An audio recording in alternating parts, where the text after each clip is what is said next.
I'm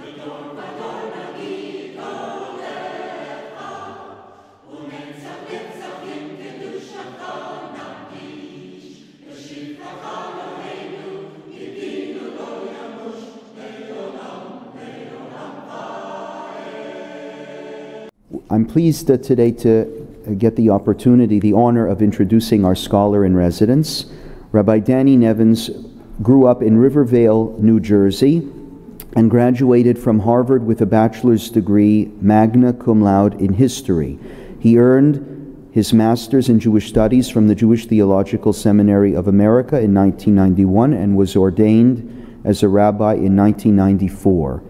He began his rabbinic career at Ada Shalom Synagogue in Farmington Hills, Michigan, where he served as associate and then senior rabbi of this major congregation.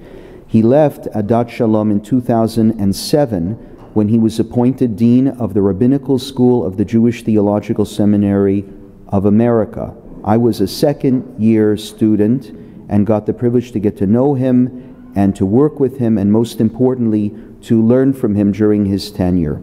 He is a major leader and thinker in the conservative movement, serving as a member of the Rabbinical Assembly's Committee on Jewish Law and Standards since 1999, authoring responsa that you could only say were groundbreaking responsa on topics of contemporary halacha, essays, prayers, and Torah commentaries. In particular, the 2006 piece on homosexuality and Judaism that he co-authored opened the door for gay students to be admitted to the rabbinical school and served actually as the halachic basis for Beth Tikvah, changing our own policy permitting clergy to officiate at same-sex weddings ourselves. But he is an expert in so many other halachic topics. Electricity on Shabbat, medical ethics, technology, and Torah, and I could go on and on. It's just brilliant. And if you stay after the luncheon, I promise you'll get a chance to ask him on these and any other topic that you've been thinking about. In 2021, Rabbi Nevins was named head of School of Golda Auk Academy and he's no stranger to Toronto, actually. His kids all went to Camp Ramah in Canada, and I know he has a lot of fondness for Toronto. It's an honor for Rabbi Zilberstein and I, on behalf of the synagogue leadership, to welcome him to Beth Tikvah and invite him to give the drasha for Shabbat this morning.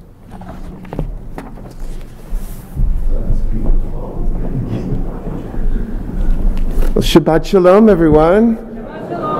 What an honor and a joy it is to be here at this magnificent congregation at Beth Tikvah. Thank you to Rabbi Grover for that wonderful introduction. I'm getting so much pleasure from seeing you and Rabbi Zilberstein leading this congregation, sharing your Torah, and to know that this is a community of warmth and real depth of commitment. It's really wonderful for Lynn and me to be here in Toronto and to get to explore a little bit. And although it's just a weekend, really it's such a beautiful community. Thank you for having us. And it's a special joy to be able to celebrate the Ufra for Marley and for David and your families, including your present. Where'd Barbara go? There you are. Okay. And I wish that you have a Beit Ne'eman b'Yisrael, that you should be able to build a joyous, healthy, happy home together, a source of strength for your families and for the entire people of Israel. So it's the 37th day of the Omer. We finally counted late last night, and all of our focus, is that right? Yes, I got it right. You looked confused. I was like, so our focus is all forward towards Shavuot, but I want to drag you back 6 weeks to those special days right before Passover. Do you remember the days right before Passover?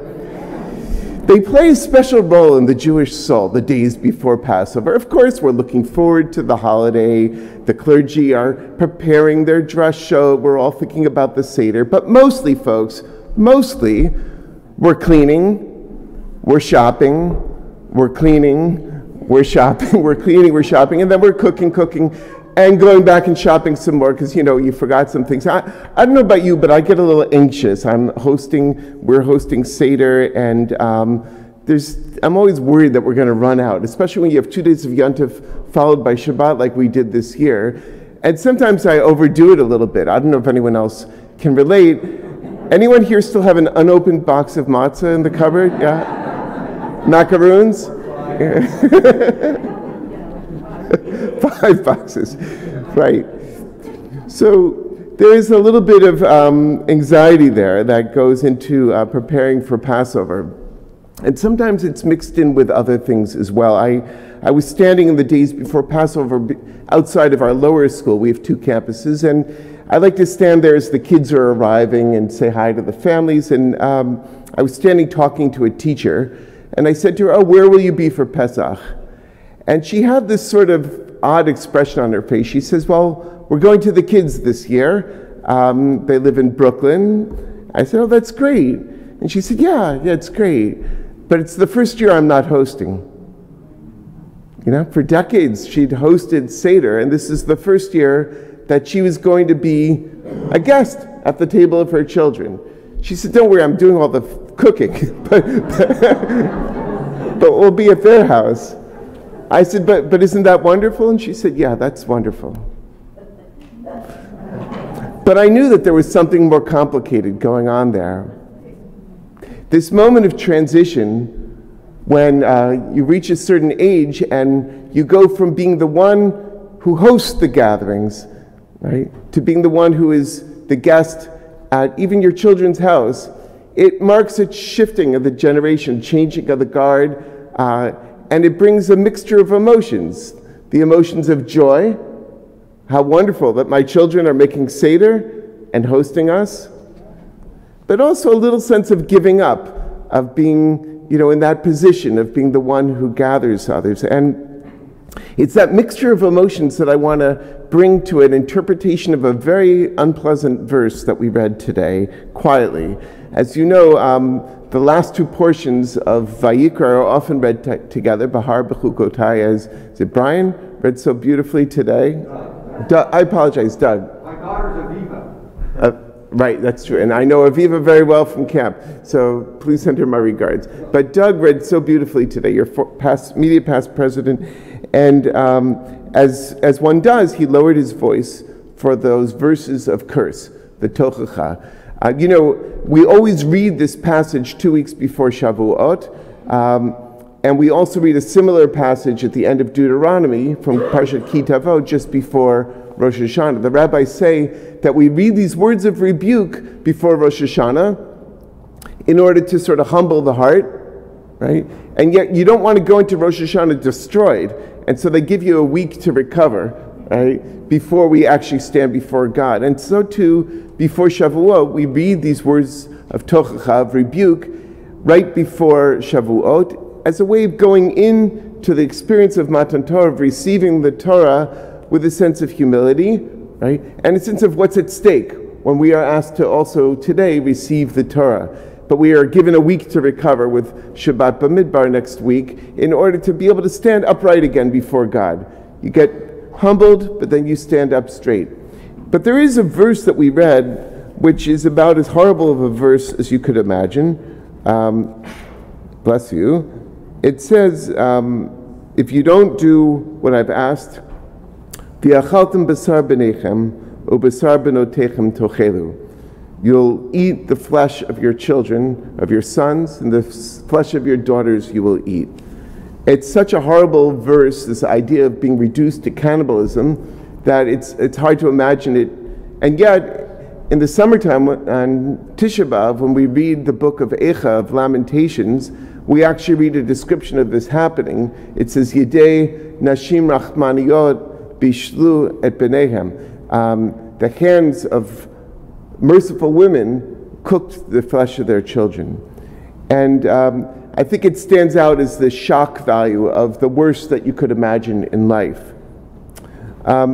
It's so uncomfortable that the rabbis tried to reinterpret it, and mostly among the Hasidic interpreters. The Maggid of Metzrich, one of the great earliest of the Hasidic masters, he said that basar can be besorah, like good news. And so ve'achaltem basar b'neichem, you'll gobble up the good news about your children. I like that. But it's not so, pardon? Very creative. Very creative. Not so convincing.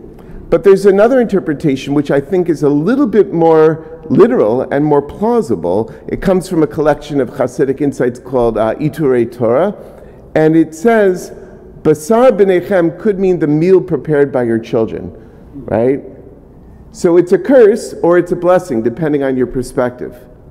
Right? Ve'achaltem basar b'neichem, you'll eat the flesh or the food prepared by your children, could be a curse. That in your old age, you won't be able to provide for yourself. You'll be starving and have to go and beg your children to feed you. Or maybe it's not about wealth, but incapacity. You'll no longer be able to cook for yourself. And so you have to depend on your children to feed you like your children. That could be a curse. But imagine a different perspective. What a blessing to be able to sit at a table with your children cooking for you as you cook for them for so many years and providing for you. The same facts can be a blessing or a curse depending on the perspective, depending also on the relationship between you. And that's really what I want to talk about today, which is about relationships. Because we all have complicated relationships. Relationships with partners, relationships with parents, with children, with siblings, with neighbors, with friends, at the home, in the shul, in society. Every one of our lives is a web of relationships. And much of our pleasure in life, or our pain in life, comes down to how we frame those relationships. There's a book I read recently, it was just published, called The Good Life. It's been by two Harvard psychologists, just get their names again because I have trouble remembering them. Robert Waldinger and Mark Schultz. Harvard University, over 80 years ago, began a longitudinal study of human flourishing. They went into Boston and they found working class kids, and they got a bunch of them to agree to a long-term study of how their relationships were. And they had a parallel group of Harvard students. So the Harvard students tended to be from more wealthy families. The working class kids in Boston were poorer families. They wanted these two cohorts, and they thought they might be able to study them for 10 years if they had enough funding. But it's been 80 years now that they've been studying, and over time they added the spouses and then the children, and so it became a two-generation study. And although the initial group was all men, young men, it came to include women too. And every 2 years, the researchers would knock on the door and check in on people, and they had this long questionnaire of what's going on in their life. And what they found is that some people faced hardships in their life and took them as challenges and grew stronger, and other people faced challenges in their life and became embittered, became damaged, became incapacitated, whether emotionally or professionally or even physically. And they were curious, how did that happen? How did the same fact pattern play out so differently in two different types of people? And what they came to realize was that it almost always had to do with the force of their relationships, right? That strong relationships, and with a child, with even one adult, maybe not even their parent if they were orphaned, but one adult who looked after them, showed them love, showed confidence in their future, helped them to address the challenges in their life, that one relationship could become a key for allowing them to approach the challenges of life with confidence and optimism, and then to become themselves successful, however success is defined, whether it's in building their own family or their own career or being active in their community, but feeling that their life had purpose, and in that purpose, pleasure, allowing them to pursue the good life, to experience happiness.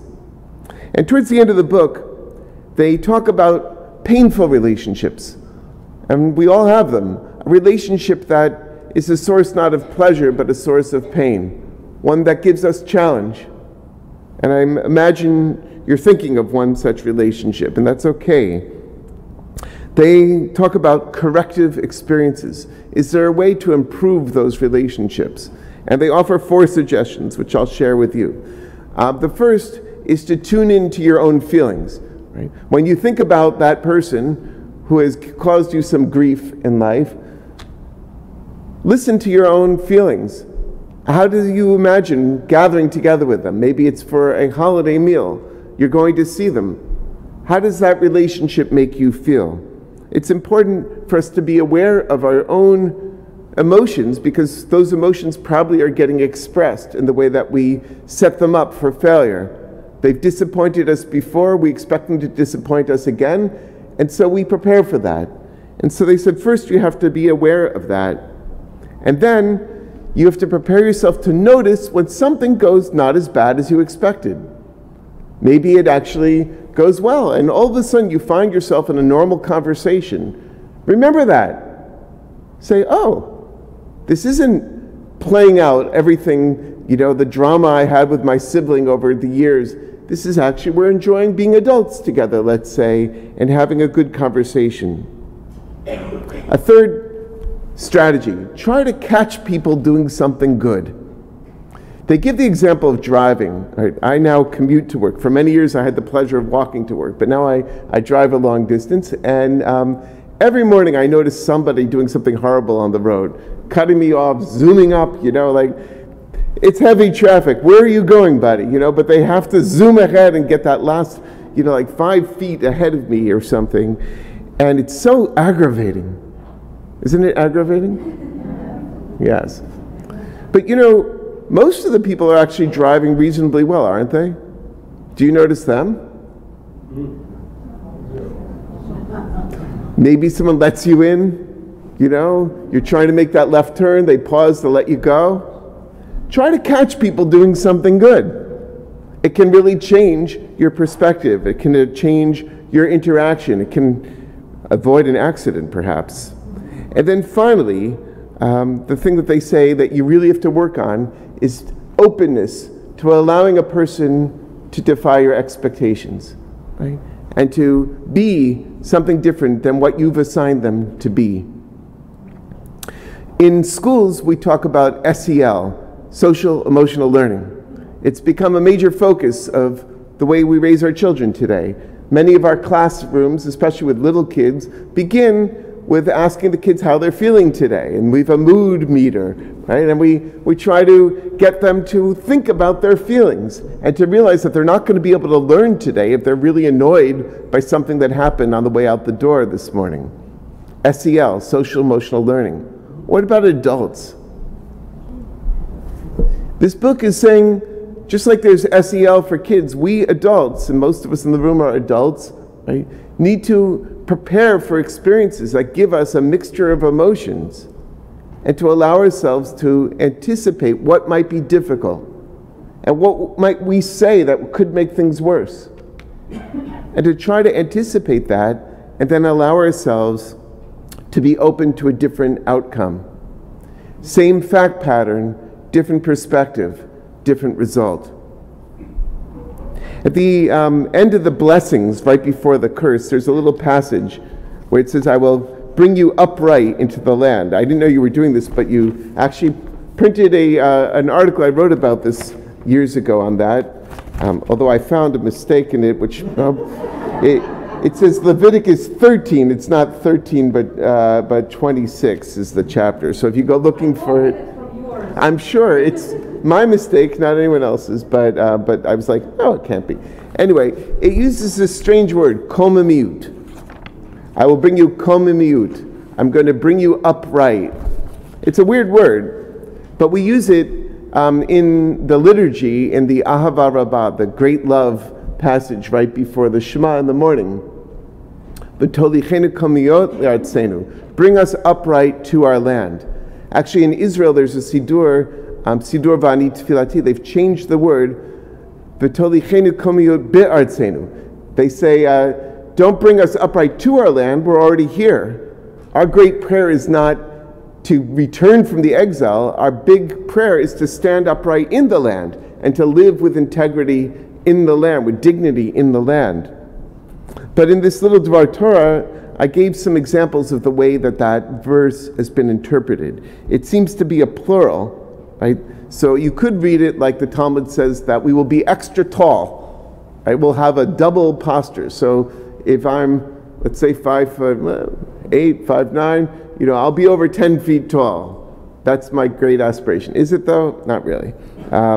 Actually, the Midrash says that Adam, the first Adam HaRishon, was a giant. He was 150 cubits tall. That's really tall. That's like over 200 feet tall, right?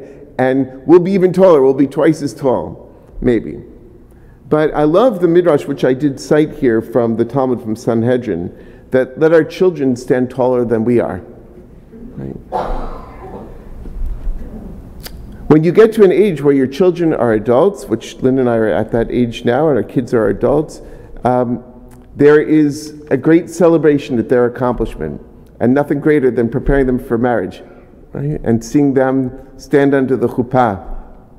There's a little piece of a parent that is wistful from when they were little kids, and looked up to you as sort of like these godlike figures who brought them into the world and are their greatest teacher and the greatest provider. And there's a shift that happens, and that can have a mixture of emotions, like going to Seder at your kid's house for the first time. But it's really all a matter of perspective. To get to the point that you feel, this was the dream. This is everything I hoped for. To see my children with loving partners, building homes, and opening their homes, practicing hospitality as I tried to show them to do. It's the sweetest part of life. And so, as we go through these weeks ahead, as we prepare for Shavuot, my prayer is that we'll go komamiyut, that we'll go with a double sense of being upright. Not just that our kids are taller than us, but that we define ourselves through their flourishing, through their prosperity, through their hospitality. And when there are difficulties in life, that we allow ourselves to consider our own role in those difficult relationships, to work on those, so that we can then become a source of healing and flourishing, changing our perspective and that of others, so that we can all stand tall together. Shabbat Shalom.